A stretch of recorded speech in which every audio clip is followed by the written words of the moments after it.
반갑습니다. 김용민의 주식 랭킹입니다.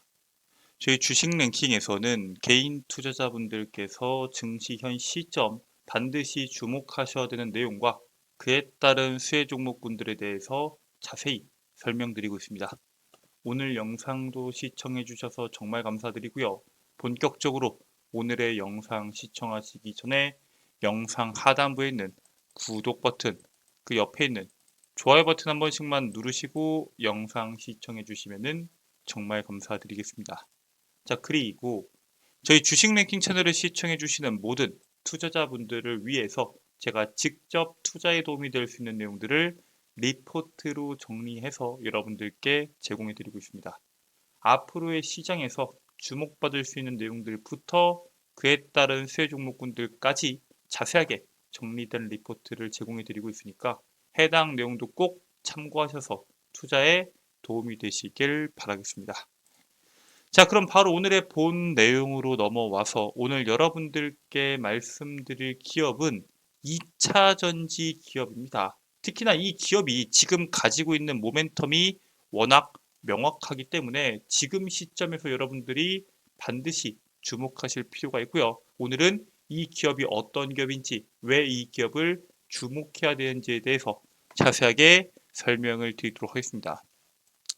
자, 최근에 다시 전기차에 대한 투자를 늘리고 있는 기업들이 눈에 띄게 나오고 있습니다. 전기차 산업의 캐즘 내용들이 아직 확실하게 해소되지 않았음에도 불구하고 투자를 확대하는 이유가 있습니다. 일단 투자를 하고 있는 기업과 투자를 안 하고 있는 기업들이 있는데, 일단 투자를 하고 있는 기업들은 대체적으로 유럽 기업들이고요. 미국 기업들 같은 경우에는 투자에는 속도를 줄이고 있는 게 사실입니다. 일단 투자를 확대하고 있는 유럽 기업들 기준에서 왜 투자를 확대하냐? 어차피 대세는 전기차가 될 것이다라는 겁니다.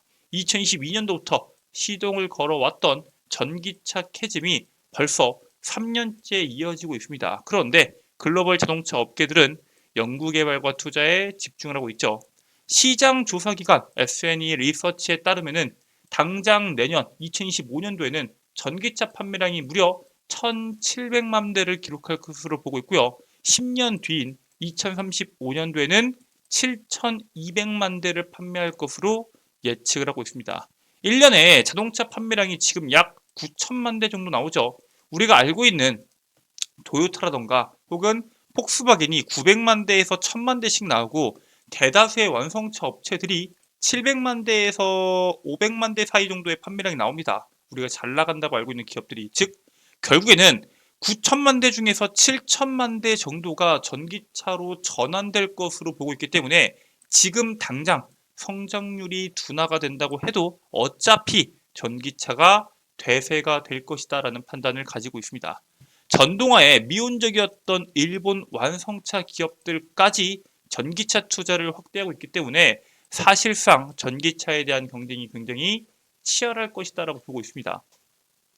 사실 일본의 완성차 기업들은 내연기관차에서 하이브리드로 갔다가 전기차 단계를 넘어서 전고체 배터리를 탑재한 전기차를 출시하겠다라는 목표를 가지고 있었는데, 지금 전고체가 밀릴 것으로 예상이 되자 하이브리드에 굉장히 집중을 해왔습니다. 그랬던 전기차 기업들, 일본의 완성차 기업들도 전기차에 대한 투자를 확대하고 있기 때문에 지금 전기차에 대한 투자가 왜 이렇게 중요한지를 한눈에 알 수 있습니다. 실제로 전기차 시장의 성장률 추이를 보면은 2020에서 2021년도로 넘어갈 때 가장 높은 폭으로 성장이 나왔습니다.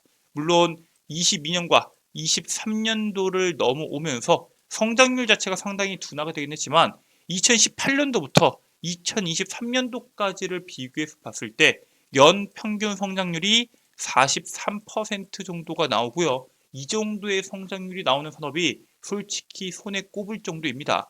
2024년도에는 성장률이 20%대가 나왔는데 25년도에는 24년도보다 훨씬 더 높은 성장률을 예고하고 있습니다. 심지어 올해 20%의 성장률이 나온 이유가 중국 시장의 성장 때문인데, 내년에는 중국 시장을 제외한 미국과 유럽 시장을 필두로 전기차 시장의 성적이 눈에 띄게 나올 겁니다. 자, 그래서 벤츠가 현재 전기차 시대가 반드시 도래할 것이다 라고 보고 투자를 확대하고 있습니다. 전기차 시대가 반드시 도래할 것으로 믿고 있는 벤츠는 배터리 생산뿐만 아니라 재활용 사업까지 준비하면서 가치 사슬을 구축하고 있습니다. 즉, 중간업자들에게 자꾸 돈을 빼앗기는 느낌이 들다 보니까 자체적으로 배터리 생산을 준비하고 있는 것도 있고요. 거기 안에 들어갈 소재조차도 재활용 사업을 통해서 가치 사슬을 확고하게 만들고 거기에 따른 가격에 대한 경쟁력을 가지고 가겠다라는 걸 보여주고 있죠. 글로벌 완성차 업체 최초로 만들어진 습식 야금 파일럿 공장으로 기계 공정과 화학 공장을 거쳐서 연간 약 2,500톤을 처리할 계획을 가지고 있고요. 벤츠 관계자는 배터리 재활용 공장을 포함해서 전 세계 공장이 미래를 준비 중이다 라고 이야기하면서 이 재활용 같은 경우를 우리가 도시광산이라고 봅니다. 즉 도시광산을 통해서 가격 경쟁력을 확보할 계획을 가지고 있습니다. 자, 근데 방금 말씀드렸다시피 폭스바겐, BMW, 벤츠와 같은 유럽 완성차 기업들은 현재 친환경에 대한 전기차에 대한 투자를 늘리고 있는데 미국 완성차 기업들 같은 경우에는 미국 대선 결과가 어떻게 나오냐에 따라서 전기차 전환 정책이 완전히 달라질 수 있을 것이다 라고 보고 있기 때문에 앞으로의 시장이 어떻게 흘러갈 건지 분석하는 게 굉장히 중요합니다. 그런데 미국 대선에서 어떠한 결과가 나오든 사실은 상관이 없습니다. 당연히 해리스 후보가 대통령이 된다면은 당연히 미국에서 전기차 시장이 지금과 같은 정책 IRA를 통해서 전기차 시장의 성장이 나오겠지만 트럼프 후보가 대통령이 된다고 하더라도 미국에서 전기차 산업에 대한 성장이 나올 수밖에 없습니다. 일단 친환경 정책을 녹색 사기라고 불렀던 트럼프 캠프에 일론 머스크가 1억 3,200만 달러, 즉 우리나라 돈으로 1,830억 원을 지원합니다. 전기차 사업을 메인으로 하고 있는 머스크가 트럼프 후보에게 이러한 지원을 한 이유가 있어요.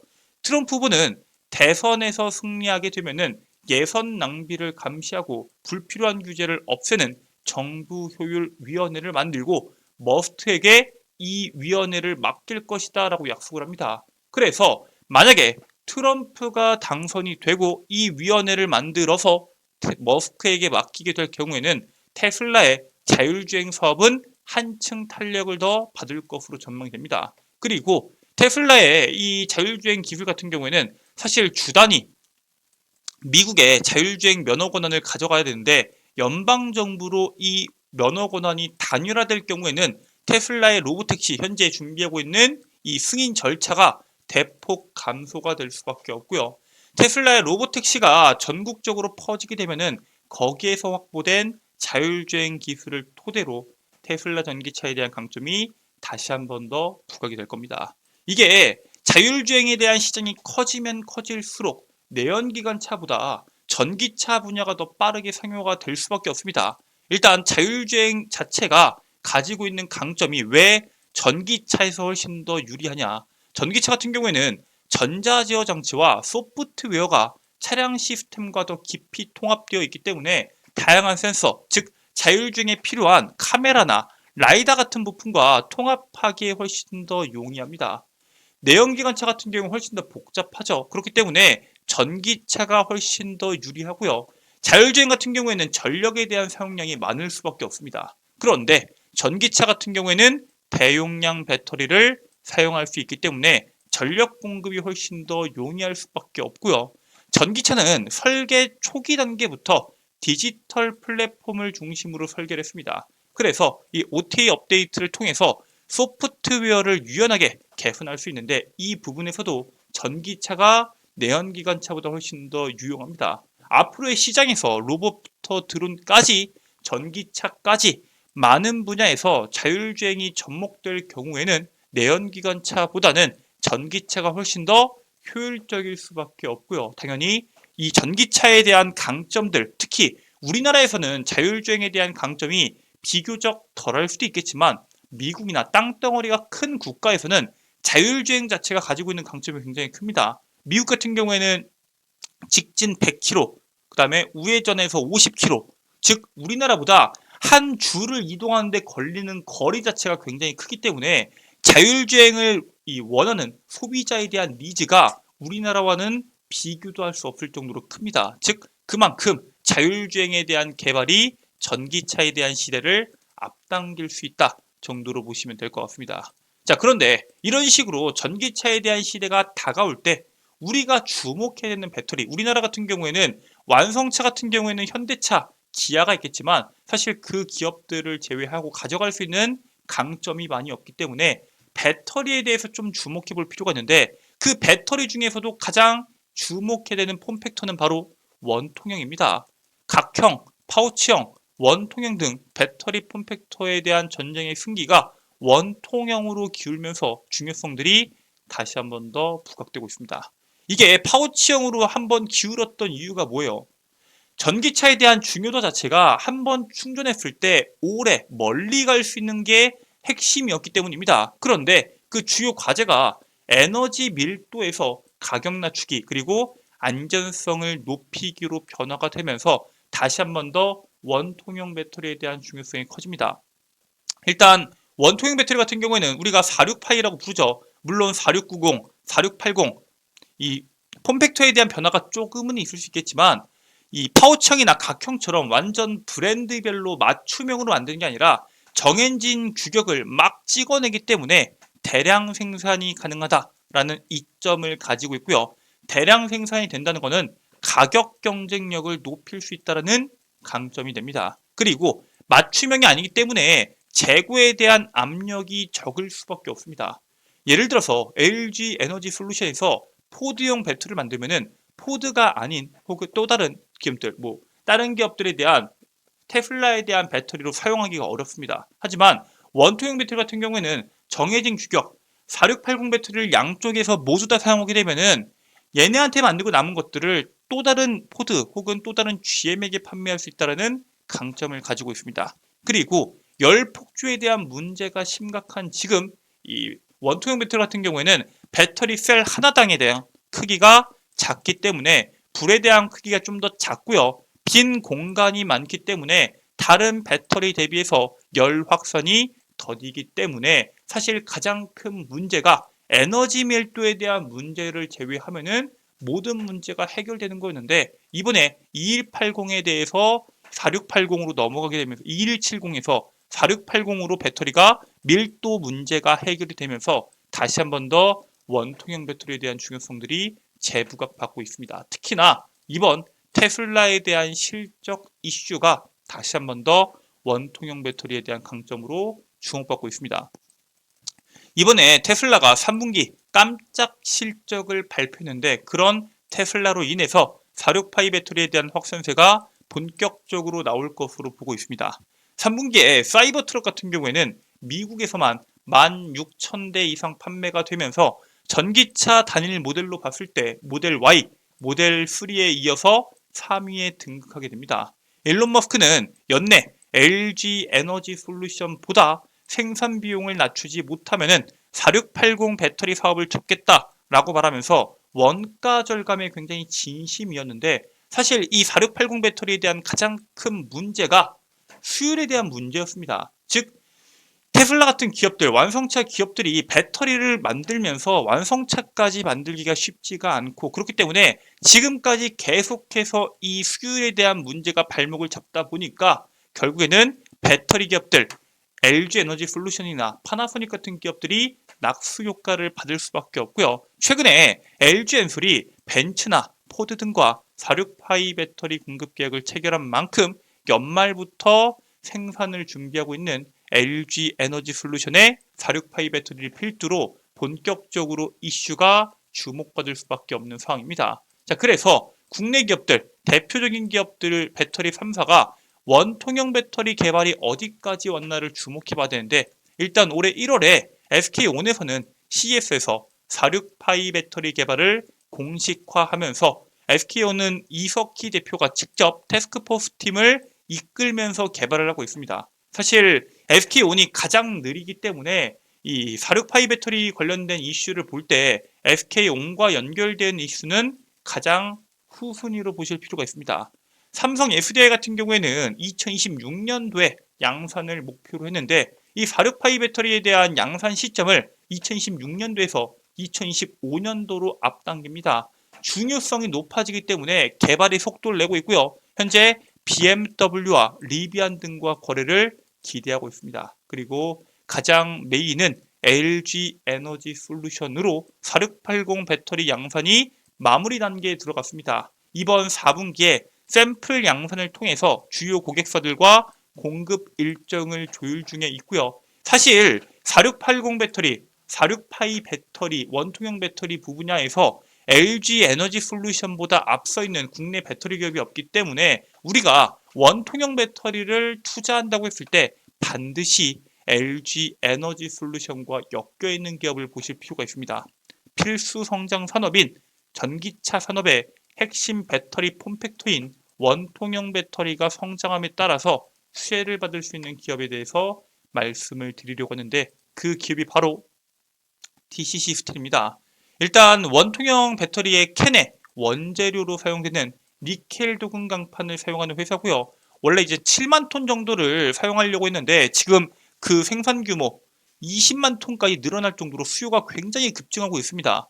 4680 배터리의 개발로 밀도, 용량, 비용 면에서 모두 유리해지면서 현재 핵심 배터리 폼팩터로 부각이 되고 있는데 이 TCC 스틸이 현재 LG 에너지 솔루션 올해 연말에 샘플을 생산하는 LG 엔솔뿐만 아니라 2025년도 원통형 배터리 양산을 예정 중인 삼성 SDI에 니켈 도금 강판을 공급하는 기업입니다. 즉 국내 기업들 중에서 4680 배터리, 원통형 배터리에 대한 중요성이 부각될 때마다 TCC 스틸 같은 경우에는 두 기업에 모두 납품하는 고객사인 만큼 필수적으로 수혜를 받을 수밖에 없다라고 말씀을 드립니다.